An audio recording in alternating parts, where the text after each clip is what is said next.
झाली झाली, सगळी तयारी झाली. या तुम्ही लवकर या. अरे बंद करा ना ते, बंद करा ना न्यूज. काय सतत सतत कळलं ना, दयानंद खांडेकर निर्दोष आहे कळलं ना. आता काय दोषी आहे तसं ऐकायचं आहे का तुम्हाला? प्लीज प्लीज बंद करा ते. युवराज, अरे असा नुसता बसून काय राहिलाय? सूट, बाबा येत आहेत तुझे. हो, कुठून येत आहेत? काय पराक्रम करून नाही येते, जेल मधून येतोय माणूस. तुम्ही सगळे आनंद काय साजरा करताय? अरे असं काय बोलतोयस? निशी, समजाव तुझ्या नवऱ्याला. अगं त्यांच्यावरचे सगळे आरोप खोटे सिद्ध झालेत. केवढ्या मोठ्या संकटातनं बाहेर आलेत ते. मग आनंद नको का साजरा करायला? सांग. काकू, मग तुम्ही करताय ना आनंद साजरा. दिसतोय ना तुमच्या चेहऱ्यावर आनंद दिसतोय. हो तर ओसंडूनच वाहतोय अगदी. सगळ्यांना आनंद झालाय. हिच्या नवऱ्याला तर एवढा आनंद झालाय. काय बातम्या देत होता, काय खुश होता. वा वा वा वा वा. मला तर वाटतं न्यूज रीडरचा जॉब पण तो खाऊन टाकेल. ते तुम्हाला सगळंच पाहिजे का? अरे काहीतरी काय बोलतोस? तो तुझ्या बाबांच्या बाजूनेच बोलला ना.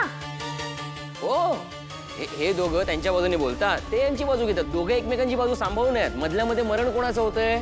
आपलं. आता काय राहिलंय आमच्याकडे? बापाचं नाव, आडनाव. आता तेही काढून टाका, काही हरकत नाही, घेऊन टाका ते. युही, तू का त्रास करून घेतोयस? या सगळ्यांना समजावणं म्हणजे पालत्या माठावर पाणी आहे. घड्यावर घडा. नाही नाही, माठावर बरोबर आहे. आणि तो माठ हाच आहे. अरे शांत बस ना. काय सिच्युएशन आहे? शांत बस जरा. चेतना काकी, दया काका आलेत. आले? या.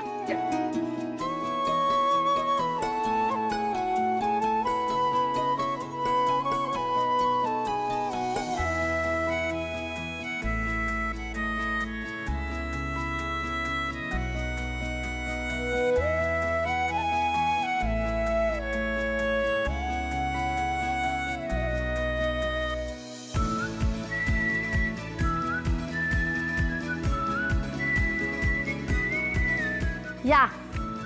या. भाऊजी, आज आहे ना सगळा तुमच्या आवडीचा स्वयंपाक होणार बघा. तसंही तुम्ही जेलमध्ये होतात ना, तेव्हापासून कुणी नीट जेवलं नाही. हो की नाही ग? दया काका, तुम्हाला माहितीये, तारिणीला पूर्ण विश्वास होता की अक्षय तृतीयेच्या आधी तुम्ही घरी परत याल. आणि तारिणी, तुझा विश्वास खरा ठरला. बाबा थांब.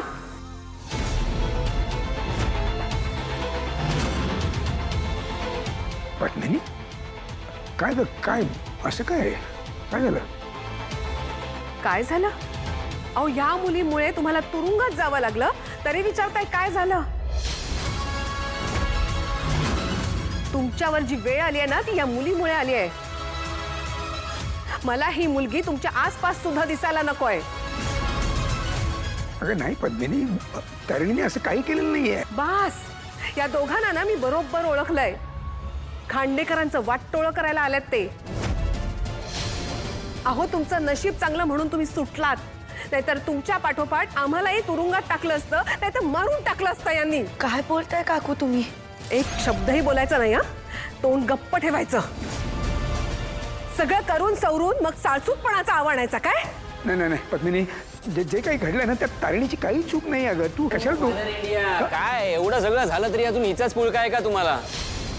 युवराज, बाबांशी बोलतोयस तू, नीट बोल. आणि तारिणीने पोलिसांना सगळं खरं सांगून योग्य तेच केलंय. तर तिला दोष देण्याचं काहीच कारण नाहीये. कोणाला दोष द्यायचा मग? प्रॉब्लेम्स कधीपासून सुरू झाले? हे घरात आल्यापासूनच ना. मग दोष कोणाला द्यायचा? आणि मी काय म्हणतो, तुम्ही तिची एवढी बाजू घेताय, मला सांगा काय केलंय तिने आजपर्यंत या घरासाठी? काय केलंय तेवढं फक्त सांगा मला. काहीही केलं नाहीये तिने. बरोबर बोलतो युवराज. काय केलंयस तू? काही केलं नाहीये ते आत्ताच त्यांच्यासाठी किंवा या घरासाठी. काय केलंयस तू? ते आत्ताच आलेत. तू चल ना अगं माझ्या. असं कसं तारिणी?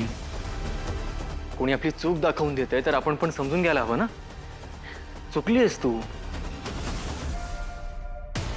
काहीच नाही केलंस तू यांच्यासाठी. स्टेटमेंट देताना पोलिसांना तू सांगितलंस की तू खून करताना बघितलं नाहीयेस, ही चूक आहे तुझी. MNNचे सगळे एम्प्लॉई जेव्हा कंपनी सोडून जात होते तेव्हा तू त्यांना समजवलंस. तुझ्या सांगण्यावरून ते थांबले. ही चूक आहे तुझी. सगळ्यांची निराशा झाली होती, पण तू तुझ्या विश्वासावर ठाम राहिलीस. ही चूक आहे तुझी. दयानंद खांडेकर निर्दोष आहे हे सगळ्यांना सांगत राहिलीस. रात्रंदिवस त्यांच्यासाठी प्रार्थना करत राहिलीस. उपाशी राहिलीस. सगळ्यांचे टोमणे सहन केलेस. या सगळ्या चुका आहेत तुझ्या. केदार, ते आत्ताच आलेत ना घरी, बोलूयात ना आपण नंतर. आणि तुझी सगळ्यात मोठी चूक काय माहितीये तुला? तू अशा लोकांसाठी चांगली आहेस ज्यांना त्याची किंमत नाहीये. खरं तर तू पोलिसांना चुकीचं स्टेटमेंट द्यायला हवं होतंस.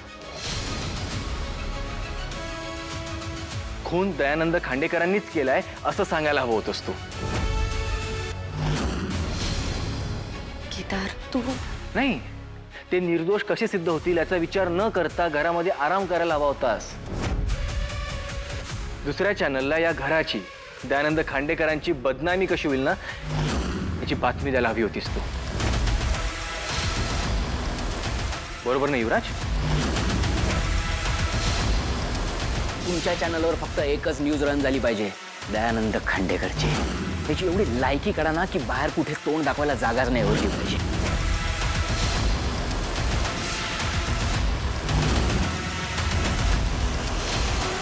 ए तू तुझ्या चुका सांगत होतास, तिच्या चुका सांगत होतास ना. तू माझ्यावर काय येतोस तू? केदार, तू चल चल. काय ए काय तू तू हिच्या चुका सांगणार होतास ना. तू मला काय बोलतो? आधीच सांगतो तुला माझ्यापासून लांब. बाबा आलेत घरी. अरे त्यांना जरा श्वास तरी घेऊ दे. ते घरात आल्या आल्या तुम्ही दोघंही फक्त भांडताय. बास करा आता. खरं तर मी हात जोडतो तुमच्या समोर. हात जोडतो. नाही, चूक माझीच आहे ना. नाही अगं खरंच आहे.